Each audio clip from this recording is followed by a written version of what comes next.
Good morning friends, আপোনালোক সকলোকে মোৰ গাঁৱলীয়া ছোৱালী চেনেলটিলৈ স্বাগতম জনাইছোঁ। আজি পুৱাই ভিডিঅ' ষ্টাৰ্ট কৰি দিছোঁ। এতিয়া খেতিৰ বতৰ, সকলোৱে চাগে নিজৰ কামত ব্যস্ত। আৰু এতিয়া ময়ো ঘৰৰ বাহিবন কৰি লৈ গা পা ধুই আহি এতিয়া সোমাওগৈ পাকঘৰত। হালোৱাৰ কাৰণে জলপান ৰেডি কৰিব লাগে।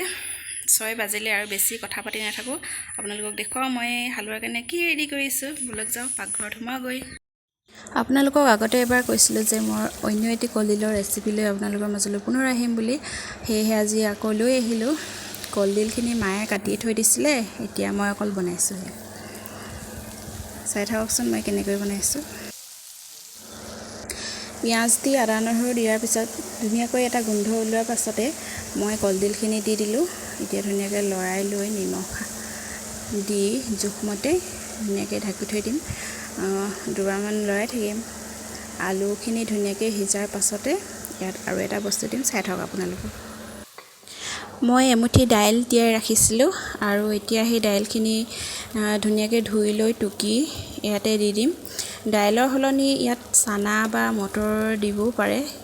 মই চানা মটৰ তিয়াবলৈ কালি পাহৰি থাকিলোঁ, সেইকাৰণে আজি দাইলে দি দিছোঁ।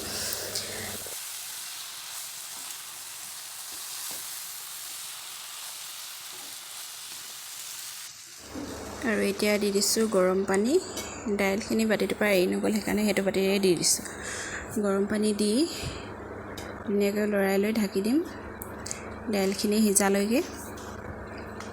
আৰু ইয়াতে আপোনালোকে যদি ইচ্ছা কৰে শুকান মাছ দিব পাৰে। শুকান মাছ দিলে কিন্তু আঞ্জাখন খাবলৈ খুবেই সোৱাদ হয়। মোৰ ইয়াত শুকান মাছ নাই দিবলৈ, সেইকাৰণে এনেকৈ বনাইছোঁ আজি।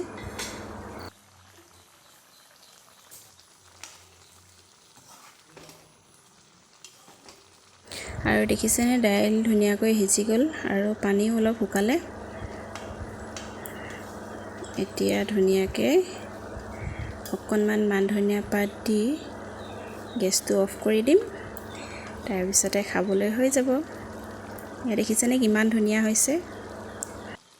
আৰু এতিয়া মই টিফিনত ভৰাই দিলোঁ আৰু পাতত সেইকণ নিমখ আৰু জলকীয়া বান্ধি দিছোঁ। সকলো ৰেডি কৰি পথাৰলৈ দি পঠিয়ালোঁ। এতিয়া মোৰো কাম আজৰি, বাকী কামত ধৰোঁগৈ।